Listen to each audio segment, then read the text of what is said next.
আমাদের কথাগুলো আপনারা জনগণের কাছে পৌঁছান, জনগণের কথাগুলো আমাদের কাছে আপনারাই পৌঁছান, আপনাদের লেখা, আপনাদের বিভিন্ন টোগ্রামের মধ্য দিয়ে।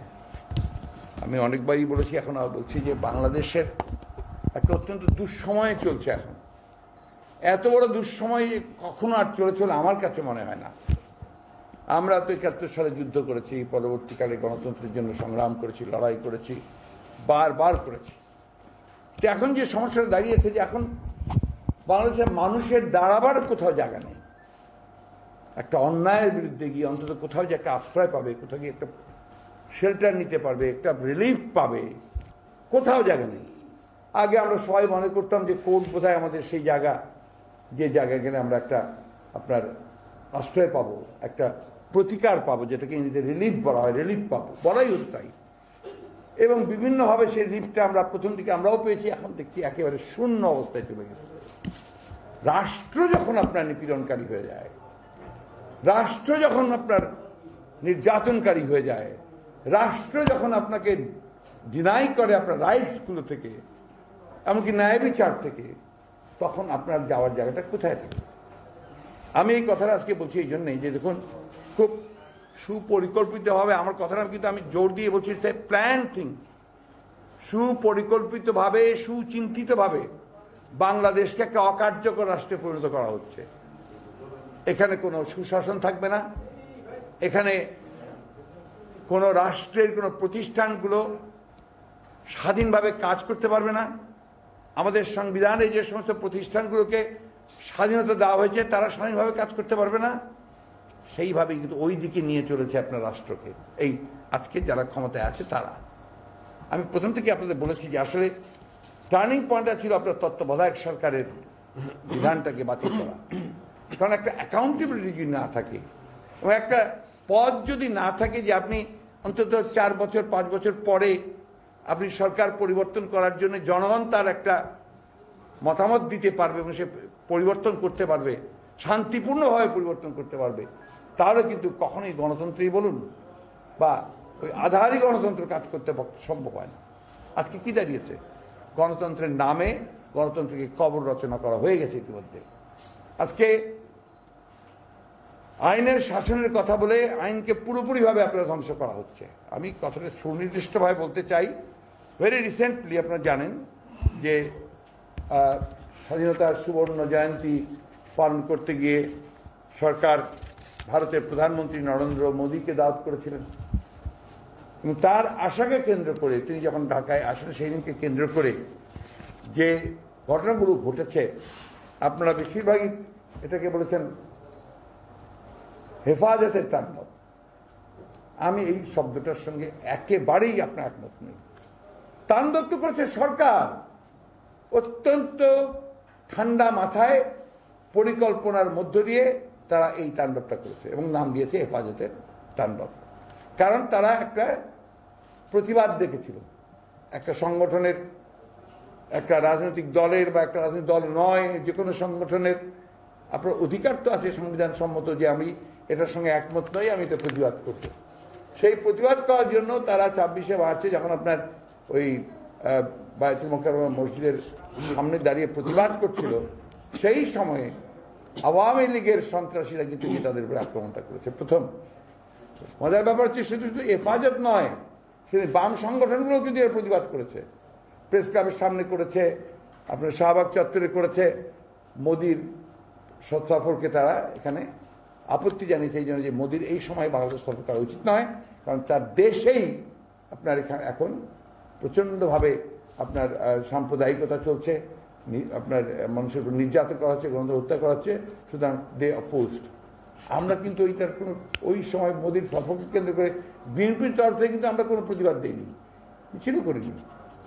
কিন্তু সেই প্রতিবাদকে কেন্দ্র করে সরকার এবং সরকারের সন্ত্রাসীরা তারা কমপক্ষে 20 জনকে হত্যা করেছে গুলি করে সেই দিন ঢাকায়, হাটহাজারীতে এবং ব্রাহ্মণবাড়িয়াতে। আমরা তার প্রতিবাদ করেছিলাম যে এই হত্যাকাণ্ডটা হচ্ছে সম্পূর্ণ বেআইনি, এই হত্যাকাণ্ডটা হচ্ছে একদম রাজনৈতিকভাবে উদ্দেশ্য প্রণোদিত।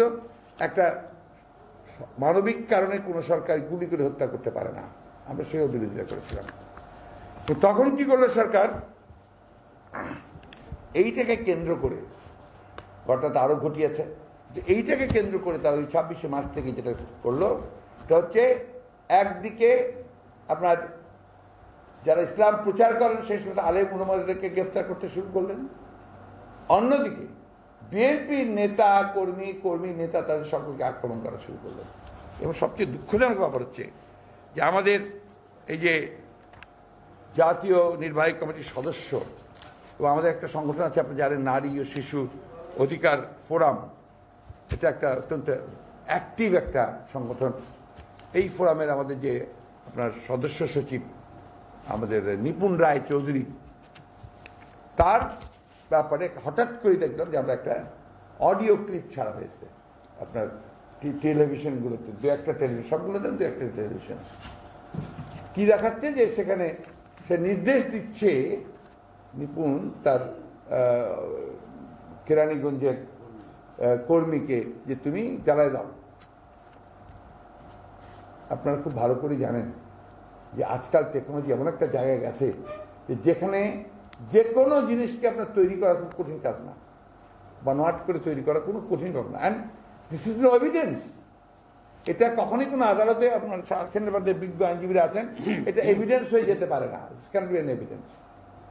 আজকে সেটাই তারা করে তার নিপুণ রায়ের বিরুদ্ধে তাকে গ্রেপ্তার করে তার বাসা থেকে, এবং তখন একটা পুরনো কেসে ঢুকালো আগে না, এটা গ্রেপ্তার করে এই একটা কেস স্টার্ট, ওইটা আমি বলছি। এটি গ্রেপ্তার করে নিয়ে গিয়ে তারপরে তাকে পুরনো মামলায় একটা গ্রেপ্তার দেখালো, নিয়ে তাকে প্রথমে নিয়ে গেল আপনার থানায়, তারপর সেখান থেকে তাকে রিমান্ডে হাইকোর্টে প্লেস করে রিমান্ডে নিয়ে চলে গেল।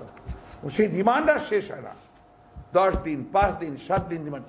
একজন মহিলা অ্যাডভোকেট, রাজনীতিবিদ, comes from a very good family, social status যে কোনো মানুষের চেয়ে উপরে, সেই মহিলাকে, তার মেয়ে আছে একটা আপনার, তাকে আজকে গত 3 মাস যাবৎ তাকে কারাগার, থানা, বিভিন্ন জায়গায় রিমান্ডে, এই যে চরম হয়রানিটা করা হচ্ছে, এটা কারণটা কি, যুক্তিটা কি, হোয়াট ইজ দ্য রিজন? আমরা তার মধ্যে রিজন খুঁজে পাচ্ছি না। যারা হাজার হাজার কোটি টাকা লুট করে নিয়ে চলে যাচ্ছে, যাদেরকে গ্রেফতার করছেন তাদেরকে আপনার মামলা বন্ধ করা হয় না, মামলা হলেও তাদেরকে আবার ছেড়ে দেওয়া হয়, অনেকে আমরা খুন করে, হত্যা করে, আমরা স্পেশাল ফ্লাইটে করে দেশ থেকে বার হয়ে চলে যায়। আপনাদের তো কোনো কাজ করতে দেখি না। আমাদের এই যে এত efficient police force, law enforcing agency, সকালে হলে বিকালের মধ্যে আপনার খুঁজে বের করে ফেলে আসামি, তারা তাদেরকে খুঁজে পায় না। খুঁজে পায় কাকে? ওই বিএনপির লোককে। খুঁজে পায় কাকে? যারা সরকারের সঙ্গে ভিন্ন মত পোষণ করছে। খুঁজে পায় কাকে? যে মুশতাক আহমেদকে যে রাখারাখি করে। খুঁজে পায় আপনাদের বান্ধবী, আপনাদের সহকর্মী রোজিনা ইসলামকে সেক্রেটারিয়েটের মধ্যে ঢুকিয়ে পিঠ পেটায়। কিচ্ছু হয় না, নো থিং ইজ ডান। ওই মিনিস্ট্রি থেকে আবার ইনকোয়ারি করতে দিয়েছে। কি ইনকোয়ারি হবে? What will you get? এখন এই যে নিপুণ রায় চৌধুরীকে আপনার পরিকল্পিতভাবে, সুচিন্তিতভাবে তাকে আজকে হ্যারাস করা হচ্ছে, আটক রাখা হচ্ছে, একটা মাত্র কারণ, ওর অপরাধ 2টা। এক হচ্ছে তুমি মহিলা, তুমি এত অ্যাক্টিভ কেন? 2 হচ্ছে তুমি হিন্দু সম্প্রদায়ের মহিলা, তুমি এত কথা বলো কেন আমাদের বিরুদ্ধে? That's the reason. আর তো কোনো কারণে, কারণ কোথাও কোনো কেস নাই, কিচ্ছু নেই। ওনারা ভালো বলেন, আমি এটা নিয়ে কথা বলতে যাবো না। আমি এই কথাগুলো বহুবার বলছি, আমরা বলছি, কিন্তু সব তো অরণ্যের রোদন। অরণ্যের রোদন মানে এখন তো এই যে একটা সুবিধা, একটা ভালো লেগেছে আমার কি, যে অ্যাটলিস্ট ওয়াদুল কাদের সাহেব কালকে রেসপন্ড করেছেন, দানব হিসেবেই আর কি। That's a good thing. এটা আমাকে আজকে পত্রিকা দেখে আমার ভালোই লাগলো যে উনি অন্তত ওই একটা জায়গায় স্বীকার করে নিয়েছেন যে আমরা অদৃশ্য, করোনা হচ্ছে অদৃশ্য দানব, আমরা হচ্ছে প্রকাশ্য দানব।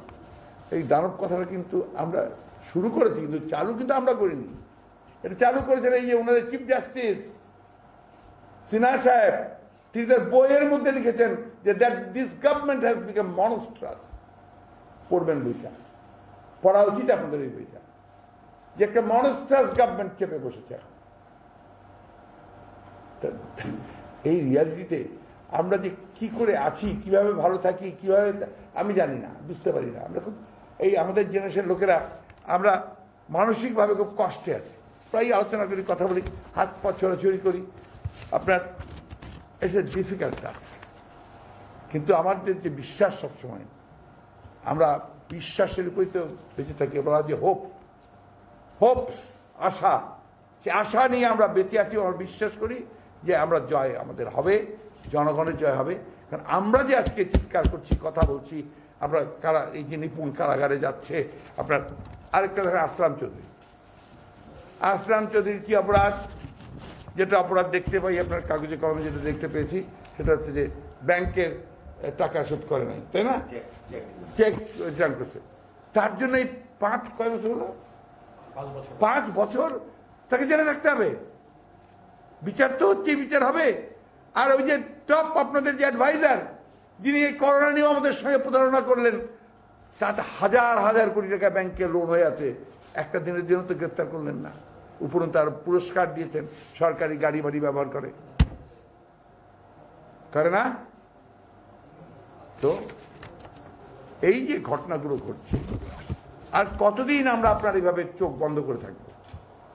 আমরা সবাই ভাবছি যে আমার কিচ্ছু হবে না। দেখছেন তো এখন আপনাদেরকেও ধরছে। এখন ওই তো আমি গল্পটা অনেকবার বলেছি আপনার, দ্বিতীয় বিশ্বযুদ্ধে আপনার যখন আপনার ইহুদিদেরকে নেওয়া শুরু করলো, চেম্বারে পুড়তে শুরু করলো হিটলার, তখন কমিউনিস্টরা ভাবলো যে যাক, ইহুদিদের নিচ্ছে, আমাদের তো কিছু হবে না।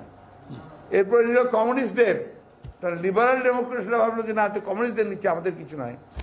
যখন লিবারেলসদের নেওয়া শুরু করলো, তো সাংবাদিকরা ভাবলো যে না, ওটা আমাদের তো কিছু নাই। তখন সাংবাদিকদের নেওয়া শুরু হলো, তখন তাদের পক্ষে বলার কোনো লোক নাই। That's the reality. ফ্যাসিজমের ক্ষেত্রে এটাই ঘটে, ওইটা ঘটছে। আসুন, আমরা বারবার এই কথাগুলো বলি, আমাদের কথাগুলো অবশ্য আপনারা বলতে পারেন না, লিখতে পারবেন না, অনেকে লেখেন না, অনেকে লিখতে পারেন না, কিন্তু এগুলো বোধহয় বলাও দরকার, লেখাও দরকার, জনগণের সামনে পৌঁছানো দরকার। যে অন্যায়, যে অবিচার চলছে এই নিপুণ রায়, আসলাম চৌধুরীর মতো অনেকের উপরে, ম্যাডামের উপরে কি চলছে আপনার বলেন? কোন আইনে ম্যাডামকে আটক করে রেখেছে? কোন আইনে? বলে যে সাজাপ্রাপ্ত। আমি ধরে নিলাম সাজাপ্রাপ্ত হলে তো সবাইকে জামিন দিয়েছেন আফটার ফিউ ডেজ। আমাদের অনেক লোক তো জামিনে আছে আপনার সাজাপ্রাপ্ত হওয়ার পরে। 17 বছর সাজা হয়েছে, সেও তো জামিনে আছে। তো ম্যাডাম কেন জামিন পাবেন না? তাই নয়, আপনার এত বেশি প্রতিহিংসা পরায়ণ যে তার প্রতি 5 বছর দিয়ে এখন 7 বছর করে দিয়েছেন, 10 বছর করে দিয়েছেন। ওয়াই? একটাই কারণ, যে আমাদেরকে ক্ষমতায় থাকতে হবে অ্যাট এনি কস্ট। গণতন্ত্র কিছু মুখের কথা, বইয়ের কথা, সংবিধান সব ছাড়ো, উই উইল বি ইন পাওয়ার। আমাদের কাছে অস্ত্র আছে, আমাদের কাছে সৈন্য সামন্ত আছে, রাষ্ট্রযন্ত্র আছে, আমরা ক্ষমতায় টিকে থাকবো। তোমরা কি করতে পারো করো, দেখা যাবে। এই হচ্ছে কথা। যাই হোক, আমি এখন কথা বন্ধ করব। আমার কথা খুব পরিষ্কার, অবিলম্বে নিপুণ রায়চৌধুরীকে মুক্তি দিন, অবিলম্বে তার মামলা প্রত্যাহার করুন। আসলাম চৌধুরীকে মুক্তি দিন, মামলা প্রত্যাহার করুন। বেগম খালেদা জিয়া সহ আমাদের শীর্ষ নেতৃবৃন্দ যারাই এখন মিথ্যা মামলায় কারাগারে আছেন, তাদের সকলকে মুক্তি দিন। 35 লক্ষ লোকের বিরুদ্ধে মামলা করেছেন, কেন এত দুর্বল যে সব লোকের বিরুদ্ধে মামলা করে তাদেরকে আটকে রেখে আমাকে থাকতে হবে ক্ষমতায়? পলিটিক্স করতে নামছেন, পলিটিক্স করেন, জনগণের কাছে যান, ভোট দেন, সঠিক ভোট দেন। ওখানেও তো আপনারা ও বাবা আরো কাজ করছে, দেখছেন পুলিশকে আপনার নির্বাচনী পদক দিচ্ছে। আজকে কালকে সকালে পত্রিকায় দেখলাম 2014 সালের নির্বাচনী পদক, 2018 সালের নির্বাচনী পদক আটক। কারণ কি? কোনোদিন শুনিনি এই পৃথিবীতে যে নির্বাচন করার জন্য পুলিশকে পদক দেওয়া হয়। একটাই কারণ, যে তাদেরকে ক্ষমতায় নিয়ে এসে দিয়েছে, বসিয়ে দিয়েছে। সেই জন্য এসপি সাহেবরা বলে যে আরে দেশটা আমরা চালাই। পুলিশের কনস্টেবল বলে আরে মাছের রাজা ইলিশ আর দেশের রাজা পুলিশ। বলে তো, আমি তো মিথ্যা কথা বলছি না, সত্য কথা বলছি। এই অবস্থা থেকে আপনারা যদি বাঁচতে চান, বেরিয়ে আসতে চান, রাজনৈতিকভাবে জীবিত থাকতে চান, রাজনৈতিকভাবে, কথা মনে রাখেন, একবার তো রাজনৈতিকভাবে মৃত হয়ে গেছিলেন 75-এ। আগে নিজেরাই নিজেদেরকে মৃত করে আপনারা বাকশাল করেছিলেন, আওয়ামী লীগ আর রাখেন নাই। এইগুলো থেকে বেরিয়ে আসতে গেলে শান্তিপূর্ণ ক্ষমতা হস্তান্তরের পথকে রুদ্ধ করবেন না, গণতান্ত্রিক রাজনীতির চর্চাটা করতে দেবেন, জনগণের কথা বলতে দেবেন, বাক স্বাধীনতা রাখবেন। এটা আমাদের একার সমস্যা নয়। জেলখানায় আমরা একা যাই না, আপনারা এর আগেও বহুবার গেছেন, একসাথেও গেছেন 1/11-এ। তখন কে কি করেছে জেলখানায় আমরা পরবর্তী গিয়ে জেনেছি আবার। সুতরাং ওই যে আমাদের কিছু কিছু দুষ্টু লোকজন আছেন, তারা আবারই করেন আপনার ওই যে 1/11-এর পরে কোন কোন নেতা কি কি স্টেটমেন্ট দিয়েছিলেন, আপনার ছবি টবি ভিডিও সহ ছাপিয়ে দেয় আবার, আপনার চলে যায় আবার, আপনার ভাইরাল ট্রাইরাল হয়ে যায়, কে কতবার কান ধরে উদ্বোস করেছে, কি করেছে, সবই আছে। তো এগুলো ভুলে যান কেন? Why do you forget all this things? This is history. আজ পর্যন্ত ইতিহাসের এই অমোঘ বিধান থেকে কেউ বেরোতে পারেনি, না নমরুদ, না ফিরাউন, না আপনার হিটলার, না মুসোলিনি, না আইয়ুব খান, না এরশাদ, কেউই পারেনি। সুতরাং দয়া করে একটু বোধোদয় হোক, একটু সম্বিত ফিরে পান, বাংলাদেশের মানুষগুলোকে একটু শান্তিতে থাকতে দেন, তাদের জীবন জীবিকা এখন যে লড়াইতে চলছে করোনার সঙ্গে, সেখানে বাঁচার পথ করে দেন। দেখেন এই যে সীমান্তবর্তী অঞ্চলে যে আপনার করোনা ছড়াবে, বিশেষজ্ঞরা বলেছে, আমরা চিৎকার করে বলছি, চিৎকার করেছি, কোথাও কোনো ব্যবস্থা করে নাই। আমার ঠাকুরগাঁও জেলার হাসপাতালে আপনার কোনো আইসিইউ নেই, আপনি নাই, ওই অক্সিজেন নাই। আজকে ছবি বেরিয়েছে আপনার রাজশাহী মেডিকেল কলেজের হাসপাতালে অক্সিজেন সাপ্লাইয়ের অভাবে সব হাঁসফাঁস করছে। এই অবস্থাটা আমরা দেখেছি পশ্চিমবাংলায়, ভারতে এগুলো হচ্ছে দেখেছি আমরা, তারপর সম্বিত ফিরে পাই না। We are protecting those people. ওই চোরগুলোকে, ডাকাতগুলোকে আমরা প্রোটেক্ট করতেছি। It's very unfortunate. যাই হোক, আমি এখন অনুরোধ করবো যে আমাদের স্ট্যান্ডিং কমিটির সদস্যকে বলবেন, নাকি ওনারা আগে কেসের উপরে, আর কাকে কে বলবে আগে? ও আচ্ছা, সার্বিকভাবে বলেন, তারপরে কেসটার উপরে বলেন। আচ্ছা, আগে ওইটা বলে নিক, তারপরে আপনি বলেন। আপনি বলেন, এই নিপুণের কেসের উপরে বলেন। হ্যাঁ, ওইগুলো দেন, ওই কাগজটা দেন, সংক্ষেপে বলেন। আপনাদেরকে ধন্যবাদ। মাননীয় মহাসচিব সবই বলে ফেলেছেন। আমি শুধু একটা সুনির্দিষ্ট বক্তব্য আপনাদের কাছে উপস্থাপন করবো এইভাবে, যে দুইটা মামলায় নিপুণ রায়চৌধুরীকে গ্রেপ্তার দেখানো হয়েছে। একটা মামলার বিষয়বস্তু ছিল হাজী আকরামের সঙ্গে কথা বলেছে। আমি সুস্পষ্টভাবে আপনাদের কাছে উপস্থাপন করতে চাই এইভাবে, হাজী আকরামের সঙ্গে যে কথা বলেছে, যদি কথা বলে থাকে, দেখুন আবার অনেক সময় আগে পত্রিকায় আমার যদি শব্দটা কিন্তু বাদ দিয়ে দিতে পারেন হয়তো, অথবা টেলিভিশন, তাহলে হবে কি যে নিপুণ এটা করেছে, এটা আমি স্বীকার করি যে এরকম করে হয়তো সাফাই দিতে পারেন বা টেলিভিশন উপস্থাপন করতে পারেন। আমি সেই জন্য বলছি, যদি নিপুণ রায় আকরাম হাজীর সঙ্গে কথা বলায় কোনো অপরাধ হয়ে থাকে, তাহলে এই মামলা হওয়ার কথা। আজ পর্যন্ত, অর্থাৎ আজকের দিন পর্যন্ত নিপুণের ওই বিষয় বস্তু নিয়ে কোনো ঘটনা ঘটেনি। তাহলে আমি আপনি ওনার সঙ্গে পরামর্শ করলাম, বা আপনার সঙ্গে পরামর্শ করার পরে যদি কোনো ঘটনায় আপনার ইফেক্ট না থাকে, তাহলে সেই বিষয়বস্তু কোনো মামলার অপরাধের বিষয়বস্তু হতে পারে না। সুতরাং অন্যায়ভাবে নিপুণকে সেই মামলায় গ্রেপ্তার দেখাচ্ছে। দ্বিতীয় কথা হলো, যেটা দণ্ডবিধির মামলা ছিল, কোন একজন বাদী তার ড্রাইভারের খবরে দিয়ে মামলা দিয়েছে, সেই মামলার এজাহারে নিপুণের নাম নেই, এবং ওই মামলা কোথাও বলা নাই নিপুণের সঙ্গে জড়িত। তাহলে নিপুণ ওই মামলায় জড়িত নেই। তাহলে মাননীয় মহাসচিব মহোদয় যে কথাটা বলেছেন, কারণ নিপুণের বিরুদ্ধে মামলার মূল কারণ ওইটাই, যে ভিন্ন কোনো কারণে নিপুণকে এরকম মামলার প্রহসন করে তাকে গ্রেপ্তার দেখাতে হবে। দ্বিতীয় কথা হলো, আপনারা জানেন যে গতকাল একটা মামলায় তাকে দুটি রিমান্ড দেওয়া হয়েছে। রিমান্ডের একটা ধরন আছে, and it is guided by law. আমাদের বিচার ব্যবস্থার সবচেয়ে বড় যে বিষয়টা ফৌজদারি কার্যবিধি, সেখানে বলা আছে যে বিচার পূর্ববর্তী এবং পরবর্তী কার্যক্রম কিভাবে চলবে। রিমান্ডের আসামির নিয়মই হলো যে তাকে মামলা তদন্ত করে এই মুহূর্ত পর্যন্ত তার বিরুদ্ধে যদি তদন্তে কোনো কিছু এসে থাকে, তাহলে সেটা বিজ্ঞ ম্যাজিস্ট্রেটের কাছে উপস্থাপন করতে হবে যে আমরা তদন্তে তার বিরুদ্ধে সুনির্দিষ্ট এই কথাগুলো পেয়েছি এবং সাক্ষীরা এই ধরনের বক্তব্য সমর্থন করছে। কেবল ওইটা বিবেচনা করবো কি তাকে পরবর্তী রিমান্ড দিতে পারে। এরকম কোন উপস্থাপনা ব্যতি রেখে, কোন প্রমাণ ছাড়া কেবলমাত্র আবেদনের প্রেক্ষিতে একজন আইনজীবী, যিনি কোর্ট অফিসার, তাকে রিমান্ড দেওয়া হচ্ছে, যেটা আইনসম্মত হয় না। ইতিমধ্যে এই মামলা কিন্তু তদন্তই শেষ হয়ে যাওয়ার কথা, কারণ আপনি জানেন নিপুণ যেদিন গ্রেপ্তার হয়েছে সেদিনই তো বলা হয়েছে কি কি অপরাধ। যদি ওই অপরাধগুলো সত্যি থাকে তাহলে মামলা যদি এত কালক্ষেপণ কেন হচ্ছে? মামলা চার্জশিট তো বহু আগে হয়ে যাওয়ার কথা ছিল। তার মানে কি আসলে চার্জশিট দেওয়ার জন্য যে প্রাইমারি অফেন্স কোনো আসামির বিরুদ্ধে দরকার সেটা এখন পর্যন্ত পাওয়া যায়নি বলে এই তদন্তের নামে প্রহসন চলছে, নানা রকম চাঞ্চল্যকর বক্তব্য আমাদের কাছে মানুষের কাছে উপস্থাপন করা হচ্ছে। আমার বক্তব্য খুব পরিষ্কার, কালকে নিপুণকে যেভাবে রিমান্ড দেওয়া হয়েছে সেটা আইনসম্মত হয়নি। আর এই মামলার তদন্তের এই যে দীর্ঘসূত্রিতা, এটা কেবলমাত্র আগে রিমান্ড নিয়েছিল, আগে রিমান্ড হয়েছিল, আমি জানি সেই রিমান্ড শুনানিতে আমি অংশগ্রহণ করেছিলাম। কিন্তু আমার বক্তব্য হলো গতকালকে রিমান্ড এতটাই অযৌক্তিক হয়েছে এই কারণে যে মামলার শুরু যেদিন হয়েছিল সেদিন থেকে গতকাল পর্যন্ত নিপুণকে ফার্দার রিমান্ডে নেওয়ার মতো কোনো তদন্তকারী কর্মকর্তা কোন রকম সম্পৃক্ততার কোনো প্রমাণ পেয়েছে এরকম কোনো উপস্থাপন ব্যতি রেখে যেহেতু রিমান্ড দেওয়া হয়েছে সেই জন্য এটা আইনসম্মত হয়নি। আমাদেরকে ধন্যবাদ। ভাই কি বলেন?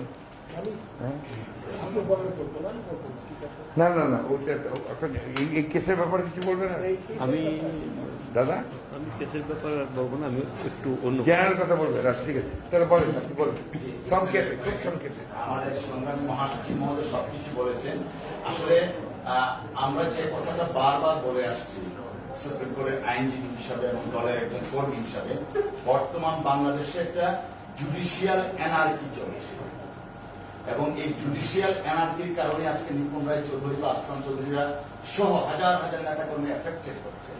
এবং আমাদের চেয়ারপারসন মহাসচিব মহোদয় যে কথাটা বলেছেন 5 বছরের সাজা 10 বছর করেছেন, যে কোর্ট 10 বছর করেছেন বা তাকে জামিন দেওয়া হয়নি সেই কোর্টে আমাদের ঝিনাইদহ এমপি মশিউর রহমান সাহেবকে 10 বছরের সাজার প্রেক্ষিতে জামিন দিয়েছিল এবং অ্যাপিল ডিভিশন সেটা বহাল রেখেছিল। অথচ সেই ভেরি মাচ সেই কোর্টটাই বেগম খালেদা জিয়ার ক্ষেত্রে জামিন রিজেক্ট করেছে। এখানে আমাদের সুপ্রিম কোর্টের রিপোর্ট করেন সুরজ সাহেব আছেন, ওনারাও দেখেছেন, পর্যবেক্ষণ করেছেন। আসলে সমস্ত কিছুই হচ্ছে, কিন্তু আপনারা জানেন যে সুপ্রিম জুডিশিয়াল কাউন্সিল যেটা 16th অ্যামেন্ডমেন্ট করেছিল বর্তমান এই অবৈধ সরকার, সেই 16th অ্যামেন্ডমেন্ট নাল এবং ভয়েড করেছিল মহামান্য সুপ্রিম কোর্ট। তার মানে দাঁড়ালো এখন আর পরবর্তীতে যেটা অ্যামেন্ডমেন্ট করেছিল সেটার বহাল নেই। সুপ্রিম জুডিশিয়াল কাউন্সিল যদি পুনর্বহাল থাকতো তাহলে বিচারকদের স্বাধীনভাবে কাজ করতে পারতেন।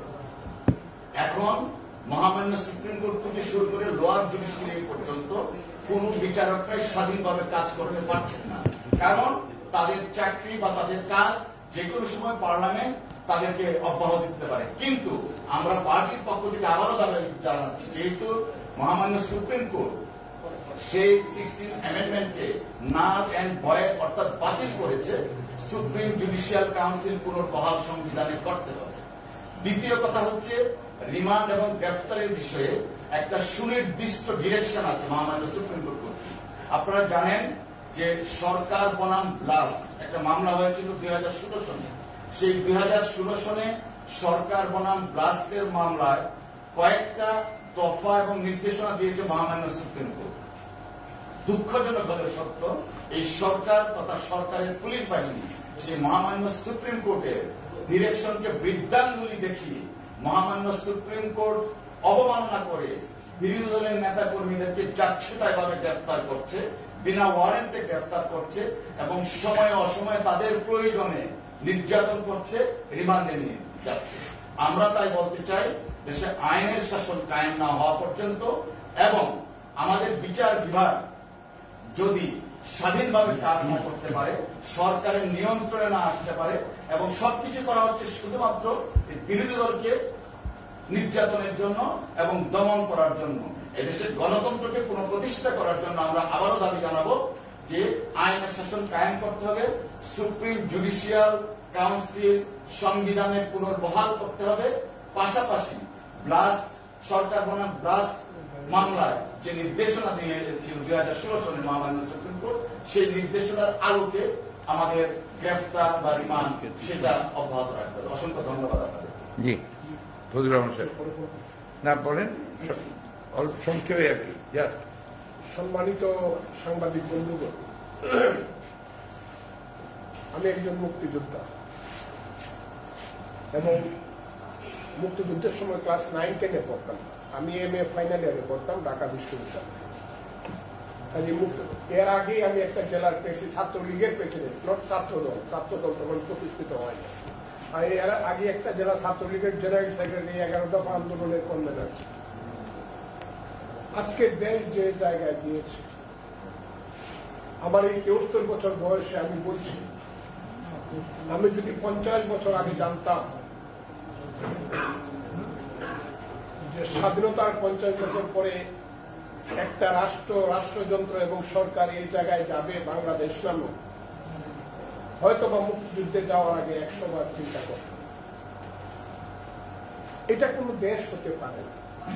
গণতন্ত্র নেই, এটা এক কথা। আসলে গণতন্ত্র নেই বললেও এই সরকারকে সম্মান করতে হবে। আসলে this is not a government.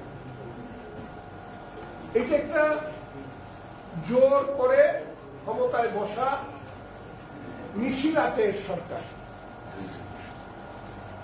আগের রাতেই তারা ভোট মেরে ফেলেছে। নিশিরাতের সরকার আমি এদেরকে বলি। আমি এখনো বলি কথাটা, আপনারা যেহেতু বড় সাংবাদিক সম্মেলন পেলাম, এখন একটা গান আছে, নিশীতে যাইও ইলেকশনের বন্ধুরা, নিশীতে যাইও ইলেকশন, জ্বালাইয়া ইলেকট্রিক বাতি, নৌকায় শিল মারিব সারা রাত্রি, কব কথা পুলিশের শোনের বন্ধুরা, নিশীতে যাইও ইলেকশন। এদের লজ্জা নাই, হায়া নাই। উবায়দুল কাদের আমার জুনিয়র 2 বছর, কিন্তু যে কোনো কারণে হোক আজকে ভাগ্যবান উবায়দুল কাদেররা এই জায়গায় এসে পড়েছে। আমি 1976 সালে ছাত্রলীগের জেনারেল সেক্রেটারি ছিলাম, যখন আওয়ামী লীগের আ কেউ বলতো না, জয় বাংলার জ কেউ বলতো না, শেখ মুজিবের ম কেউ বলতো না। সেই সময় আমি ছাত্রলীগের জেনারেল সেক্রেটারি ছিলাম। আমি আপনাদেরকে খুব স্পষ্ট করে বলতে চাই যে উবায়দুল কাদেররা আজকে মুখ বাঁকা করে, বিশ্রীভাবে বিরোধী দলকে কথা বলে, অসম্মান করে, তাদেরকে আমি অসুস্থ ছাড়া আর কিছু বলতে পারি। আমি শুধু বলবো, হ্যাঁ, একটা দেশে প্রথম থেকেই শুরু হয়েছে এটা, 72 থেকে this fall started from very first day. প্রথম দিন থেকেই ভুলটা শুরু হয়ে গেছে। বিকল্প পথে ট্রেন চলতে শুরু করেছে। সেই ট্রেন চলতে চলতে এখন এসে এমন এক জায়গায় দাঁড়িয়েছে যে এখন আর এই ট্রেন যে কোনো সময় অ্যাক্সিডেন্ট করে মহাসমুদ্রে পড়ে যাবে। একটা দল ক্ষমতায় থাকলে বিরোধী দলের বিরুদ্ধে কেস দিবে, মামলা দিবে, এটা বয়ে আসছে তৃতীয় বিশ্বের দেশে, অস্বীকার করব না। স্বৈরাচারও আমরা ফেস করেছি স্বাধীনতার পরে, কিন্তু এখন হলো ফেসিজম চলছে। ফেসিজম একটা খুব কঠিন ব্যাপার, আপনাদের উপরেও তার প্রভাব পড়ছে। কিছুদিন আগ পর্যন্ত আপনারা সবাই রাস্তায় দাঁড়িয়েছে। সেই ফেসিজমের বিরুদ্ধে কিভাবে রাজনৈতিক যুদ্ধটা করতে হবে, এটা আমাদেরকে অবশ্যই সময় নিতে হবে। এবং সেই সময় নিয়ে আমরা মনে করি যে এই অত্যাচার অবিচার থেকে আমরা রাজপথে একদিন দাঁড়াবই। আমি না দাঁড়াই, আমার সন্তান দাঁড়াবে। এটা একটা দেশ হতে পারে না। আমরা কোন দেশের সাবসার্ভিয়েন্টও হতে পারি না। এ থেকে দেশ মুক্ত হবেই। কিন্তু আমি আইনজীবী হিসাবে শেষ কথাটা বলতে চাই, জজ কোর্ট, লোয়ার কোর্ট, জজ কোর্ট, লোয়ার কোর্ট চলে পেনাল কোর্টে, কিন্তু হাইকোর্ট, সুপ্রিম কোর্ট চলে constitution, it is constitutional court. আমি এখান থেকে আমি শেষ করে ফেলছি, এক সেকেন্ড বলবো। এত অস্থির হলে চলবে না জুবায়ের সাহেব, আমি সুপ্রিম সাংবাদিকতা করেন, একটু ধৈর্য ধরতে হবে তো। ঠিক আছে, প্লিজ আমি শেষ করে ফেলছি। আমার কথাটা এই জায়গাতেই, যে রাজনৈতিক নেতারা সরকারি দল বিরোধী দল মারামারি করবে, জেলখানায় যাবে, রিমান্ডে যাবে, কিন্তু সুপ্রিম কোর্ট এবং হাইকোর্ট হলো কনস্টিটিউশনাল কোর্ট। আমি এটা, this is the last resource of A person, of a citizen, and it is their fundamental right to have shelter before this highest court. আমি আজকে এখান থেকে তাদেরকে হাত জোর করে অনুরোধ করছি এবং একজন মুক্তিযোদ্ধা হিসাবে শেষ অনুরোধ করছি, সুপ্রিম কোর্ট, হাইকোর্ট যাতে বিবেকের সঙ্গে এবং আইনের সঙ্গে এই দেশের সমস্ত ব্যাপারগুলোকে মোকাবেলা করে এবং নিপুণ রায় সহ, আমাদের নেত্রী সহ সব যারা আজকে অত্যাচারিত হচ্ছে তাদের ব্যাপারে জানতে হবে সুপ্রিম কোর্ট এবং হাইকোর্ট কনস্টিটিউশনাল ব্যাপারটাকে দেখে। সেই কথাটাই আপনাদের সঙ্গে সামনে আমি বলছি, আপনাদের সবাইকে। জি থ্যাংক ইউ। এবার নিপুণ রায়ের বাবা, যিনি একজন senior advocate of the supreme court, সাবেক মন্ত্রী এবং আমাদের দলের একজন ভাইস চেয়ারম্যান, ওই পরিচয়টা আমি উজ্জ্বল রাখতে চাই। উনি একজন এই সমাজের একজন অত্যন্ত বিশিষ্ট নাগরিক এবং তার মেয়ে একজন অ্যাডভোকেট, তার 2 ছেলে ব্যারিস্টার। এই সংক্ষেপে দু একটা কথা আপনি বলেন, একেবারে সংক্ষেপে। ওনারা যারা অস্থির হয়ে গেছেন, সদ্য মহাসচিব, এসব কথা শুনতে চান না আজকাল। সদ্য মহাসচিব, প্রিয় সাংবাদিক মানে ভাই ও বোনেরা, আমাদের মহাসচিব সাহেব আজকে সাংবাদিক সম্মেলনের যে বক্তব্য, উনি খুব চমৎকারভাবে মানে সুস্পষ্টভাবে বলেছেন। সেটাতে বোঝা যাচ্ছে যে এটা বিএনপির শুধু সমস্যা না, এটা সমস্যা দেশের জনগণের সবারই। এটা সমস্ত শ্রেণী, সমস্ত পেশা, সমস্ত মানে মানুষেরই সমস্যাটা উনি তুলে ধরেছেন অত্যন্ত উদ্বেগের সাথে। একজন অত্যন্ত সিনিয়র সিটিজেন এবং তিনি মূলত একজন শিক্ষক। উনি মানে কলেজের শিক্ষক ছিলেন, নামকরা কলেজের, ঢাকা কলেজ সহ। এবং উনি বলেছেন মূল কথাটা। এখন আমার মূল কথা হচ্ছে যে নিপুণ রায়চৌধুরী আমার মেয়ে, আমার সন্তান, এবং মানে ছোটোকাল থেকে একটা রাজনৈতিক পরিবেশে সে গড়ে উঠেছে। বিয়ে হয়েছে আবার গয়েশ্বরচন্দ্র রায়ের ছেলের সাথে, সেখানেও আবার একটা রাজনৈতিক মানে পরিবেশ।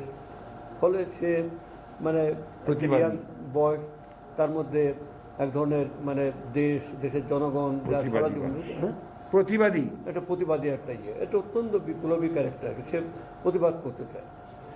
কিন্তু মহাসচিব বলেছেন যে সময়টা কিভাবে যাচ্ছে, হয়তো এটা সে প্রতিবাদ, কিন্তু প্রতিবাদ করলেও সে অত্যন্ত অ্যাক্টিভ। সে তার সংগঠন নিয়ে থাকে, এমন কোনো কাজ করে নাই যার জন্যে মানে নিপুণ এভাবে তার উপরে মানে অত্যাচার নির্যাতন হতে পারে। আজকে প্রায় 2.5 মাস এর যাবৎ নিপুণ জেলে আছে। এখানে আমরা সুপ্রিম কোর্টের অ্যাডভোকেট এবং অত্যন্ত রোডিং প্র্যাকটিস করি। আমার 2 ছেলে লয়ার, উনি বলেছেন। সেখানে আমরা প্রত্যেক দিন পলিটিক্যাল মামলা 50, 60, 100টা পর্যন্ত মামলা আমরা জামিন করছি। 1 মিনিট লাগে একটা মামলা করে। যাই হোক, 2 মাসের উপরে আটকে রাখলো জজ কোর্টে, ডেট দেয় না করতে তারপর 2 মাস পরে আমি বললাম যে আপনার বেল না দিন, অন্তত মানে রিজেক্ট করে দিন। পরে আরেকটা মামলা শোন অ্যারেস্ট করলো, সেই মামলায় কারোরই নাম নাই, আসামি অজ্ঞাত, নিপুণেরও নাম নাই। সেটা একটা গাড়িতে বোম মারিছে, সে গাড়ির নাম্বার নাই, গাড়ির কোনো মালিকের নাম নাই, এরকম একটা ভুয়া মামলা। আরে ম্যাডাম একসাথে 7টা জায়গায় গিয়ে বোমা মারতে পারে, নিপুণ মারতে পারবে না? এটা করলো করে সে মামলা 4 দিন রিমান্ডে নিল। আর আগে আলিয়ার যেটা আমাদের মাসুদ আহমেদ তালুকদার খুব চমৎকারভাবে কেসের ব্যাপারটা বলেছেন। প্রথমে 28 তারিখে তারা অ্যারেস্ট করলো, 28 মার্চ বাসায় রয়েছে। সেখানে সাদা পোশাকধারী পুলিশ লোকজন যে তার অ্যারেস্ট করে নিয়ে আসলো। আমি আর গয়েশ্বরদা তখন যশোরে কোনো একটা মামলা গেছিলাম। তো অ্যারেস্ট করলো, করে তারপর সেই মামলায় 3 দিন রিমান্ড নিল। 3 দিন রিমান্ডে কিছু পায়নি, পাঠালো। আবার অ্যাট দ্য ল্যাপস অফ 2.5 মাস পরে তাকেই করল। আমি একটা কারণ মনে করি যে নিপুণের অ্যারেস্টের পেছনে কারণ, একটা তো রাজনৈতিক কারণ তো আছেই, যেটা আমাদের মহাসচিব বলছেন, আমি বলি। কারণ হলো আমাদের শাল্লায় একটা ঘটনা ঘটেছিল। শাল্লা হচ্ছে সুনামগঞ্জের ঘটনা কি, সেখানে শাল্লায় একটা হিন্দু গ্রাম, সেখানে প্রায় 100টা বাড়ি, সেখানে মন্দির, সেখানে বাড়ির ভিতরে যে লক্ষ্মীর আসন থাকে, সেখানে তাদের ধন সম্পত্তি সমস্ত কিছু ব্যাপকভাবে তছনছ লুটপাট করেছে। এবং সেখানে মেয়েরা তার ছোটো বাচ্চাকে নিয়ে বাথরুমে যে আশ্রয় নিয়েছে, সেই বাথরুম থেকে বের করে নিয়ে আসে, মার সামনে বাচ্চাকে টানতে ফেলে দিয়ে মানে তার গায়ে যে গণটন যা পাইছে এগুলো নিয়ে গেছে। এই ঘটনা সারা দেশে খুব ব্যাপকভাবে নাড়া দেয়। তো এই জায়গায় বিএনপির তরফ থেকে আমাদের একটা মানে টিম পাঠায় ওখানে, আমি সেই টিমের প্রধান ছিলাম। বিএনপির একটা প্রতিনিধি দলের প্রধান ছিলাম আমি, এবং ওই প্রতিনিধি দলের সাথে নিপুণও সদস্য ছিল। আমি না করেছিলাম যে নিপুণ দোকানে, মহাসচিব বললেন যে নিপুণ নারী ও শিশু অধিকার ফোরামের সদস্য সচিব খুব অ্যাক্টিভ নিপুণ যান। নিপুণ সেখানে অত্যন্ত বলিষ্ঠ রোল প্লে করে খুঁজে বের করার চেষ্টা করে যে প্রকৃত ঘটনাটা কী, এটা করে পরে সে এখানে সাংবাদিক সম্মেলন করে। সেখানে নিপুণের বক্তব্য ছিল যে আমাদের বক্তব্য, আমাদের ফাইন্ডিং ছিল এই যে ইন্টারনাল ফাইন্ডিং, যেখানে এবং পরবর্তী সময়টা হয়েছে একটা মামলা হয়েছে, সেখানে যুবলীগের স্থানীয় প্রেসিডেন্ট সে হলো আসামি, সেখানে যুবলীগ ছাত্রলীগ এরা জড়িত। সেখানে আপনার নিপুণ ওখানে বলিষ্ঠ বক্তব্য রেখেছিল যে যুবলীগ তার বাড়িতে 2 দিন আগে মিটিং করেছে এবং সেটা লোকাল জানেন, লোকাল এমপি জানে, লোকাল উপজেলা চেয়ারম্যান জানে, লোকাল জেলা চেয়ারম্যান জানে, সব জানা সত্ত্বেও এই জায়গা হইতে। এখন নিপুণ যেহেতু আমাদের মানে কনফারেন্সে আছে, নিপুণ হিন্দু মেয়ে, এখন আমরা তো হিন্দু মুসলমান না, আমরা তো এই দেশে তো আমি মানে কোনো ধর্মে বিশ্বাস করি, ধর্ম যার যার।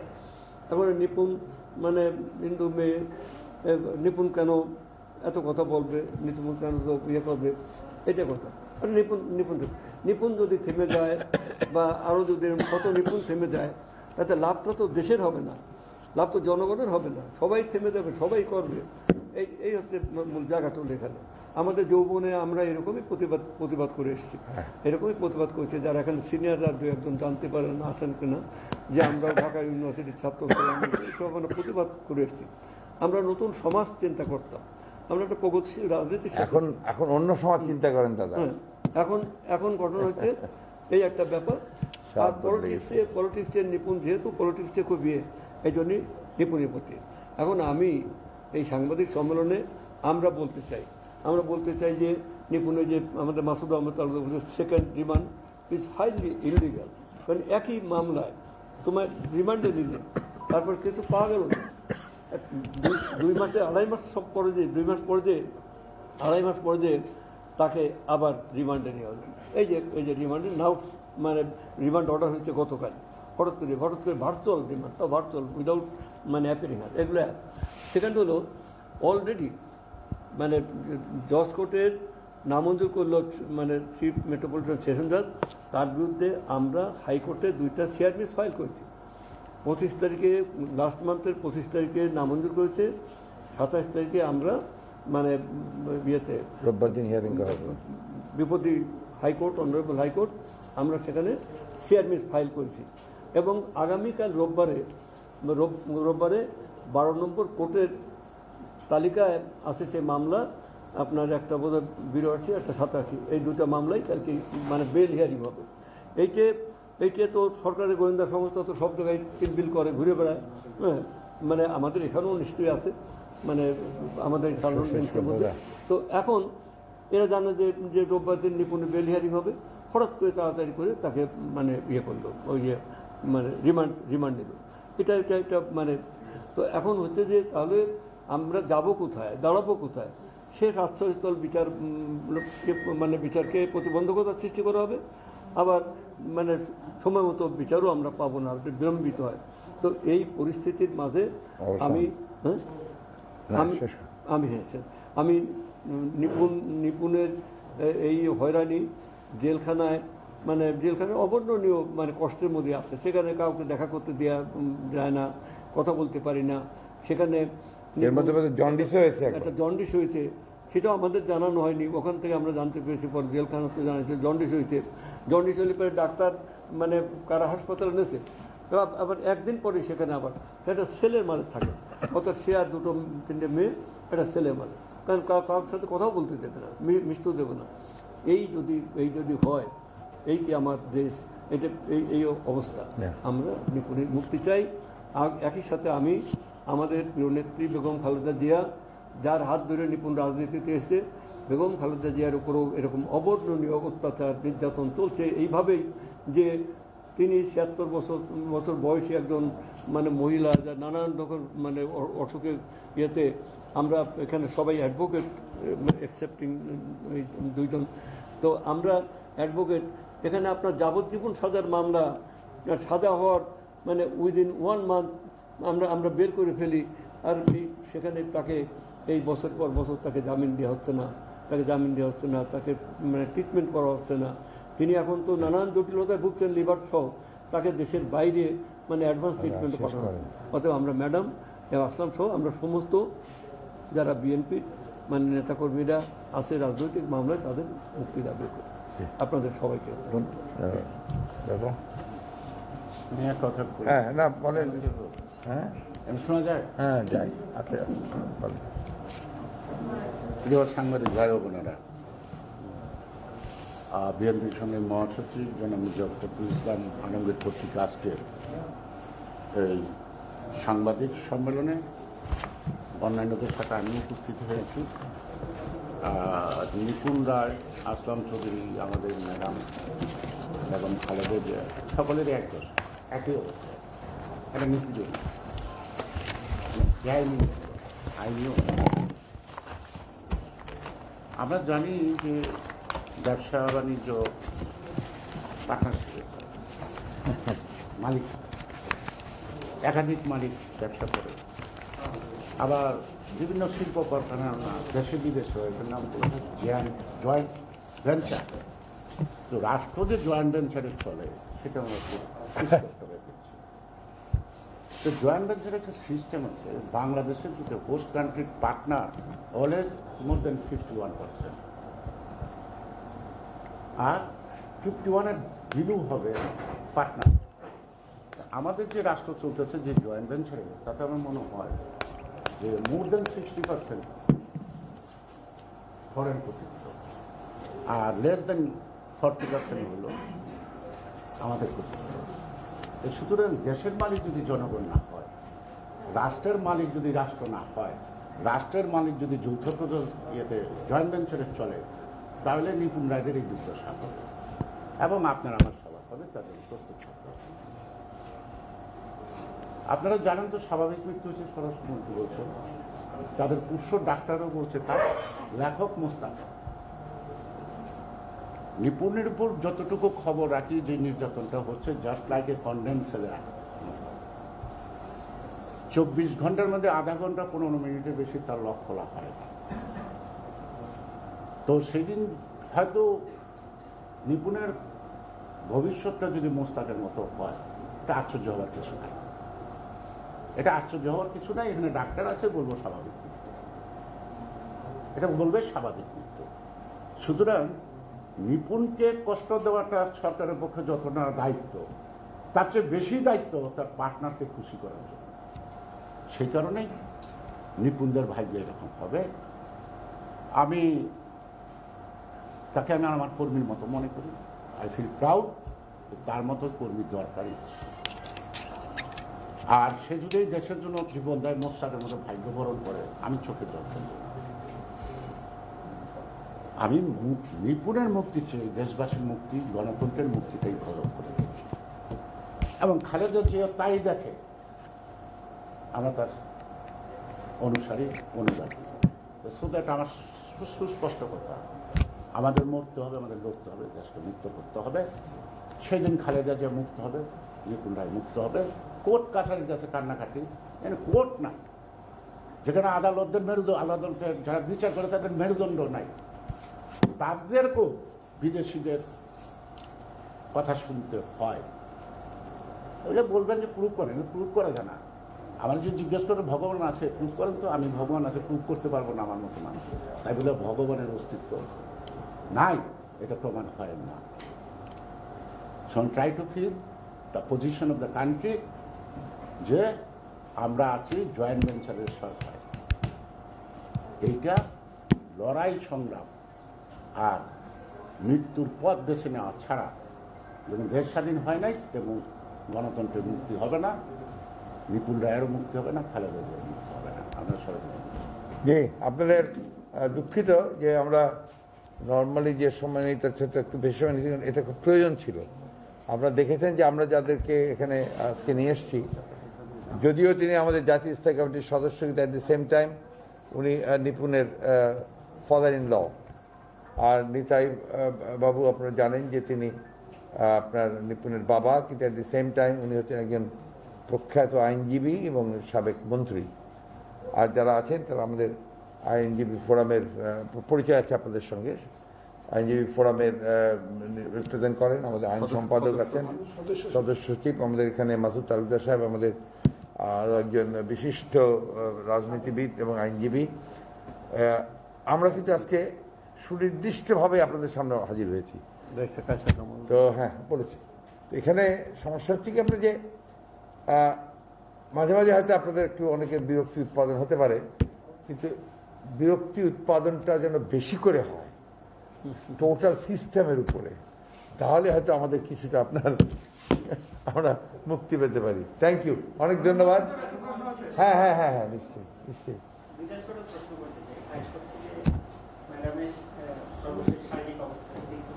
না আপনার ওই যে আমরা তো আগেও বলেছি, আমরা এখনো বলছি যে ম্যাডামের চিকিৎসাটা একটা বোর্ড করছে আপনার অত্যন্ত বাংলাদেশে অ্যাভেলেবল যে সমস্ত স্পেশালিস্টরা আছেন তাদের মধ্যে এরাই সবাই প্রায় আপনার অত্যন্ত বড় মাপের বিশেষজ্ঞ।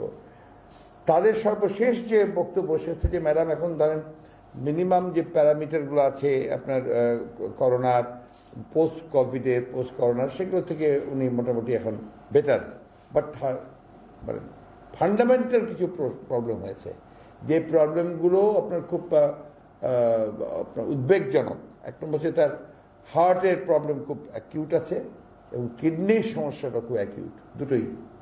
এবং এটা ওনারা এটা নিয়ে আপনার অত্যন্ত উদ্বিগ্ন আছেন এবং তারা মনে করছেন যে বাংলাদেশের যে আমাদের যে হাসপাতালগুলো আছে, যে অ্যাডভান্স সেন্টারগুলো আছে, এগুলো যথেষ্ট নয় তার এই ট্রিটমেন্টের জন্যে, it's not enough for her treatment. এবং তার অ্যাডভান্স, তারা বারবার বলছেন যে তার যেটা দরকার, তার বয়স, তার অসুখগুলোর নিয়ে তার আসলে একটু আরও ফার্দার অ্যাডভান্সড সেন্টারে যাওয়াটা তার খুব জরুরি ফর হার ট্রিটমেন্ট।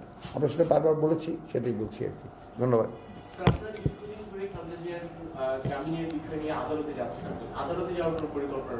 আমরা আপনাকে আগেও বলেছি, কথার উত্তর আমরা দিয়েছি যে দুর্ভাগ্যজনকভাবে আমরা আমাদের সবচেয়ে বড় ক্ষতিটা হয়েছে আদালতেই, একেবারে রাজনৈতিক থেকে শুরু করে আপনার এই আইনগতভাবে আদালতেই ক্ষতিগুলো হয়েছে। তত্ত্বাবধায়ক সরকারের বিধান বাতিল করেছে আদালত, আপনার তারপরে যাবতীয় আপনার যে সমস্ত আইন আদালতগুলো করেছে, আদালত করেছে। আর ম্যাডাম খালেদা জিয়ার প্রতি যদি চরম অন্যায় করে থাকে তাহলে আদালত করেছে, কারণ কোনো আইনেই কোনোভাবেই তার সাজা হতে পারে না এবং তার এই মামলাতে সাজা হতে পারে না এবং তাকে আবার বর্ধিত করা যেতে পারে না। সুতরাং ওই জায়গায় আস্থাটা আমাদের এত কম যে আমাদেরকে আপনার ধীরে সুস্থে চিন্তা ভাবনা করেই আমরা ওই আদালতে যাব। ধন্যবাদ। আচ্ছা ভাই, এগুলো পরে বলি, কালকে বলবো, পরশু বলবো। ডাইলিট করেন না এখন, আসল জায়গা থেকে ডাইলিট করেন। আমার কালকে আমাদের স্টাডি কমিটির মিটিং আছে, এই মিটিং আমরা এনআইটি সম্পর্কে সিদ্ধান্ত নেব। এগুলো তো সমস্যা না, এনআইটি যাবে, আপনার সব অধিকার চলে যাবে, পরে কি ভাত খাবেন না খাবেন তাও বলুন সরকার, অপেক্ষা করেন আপনি।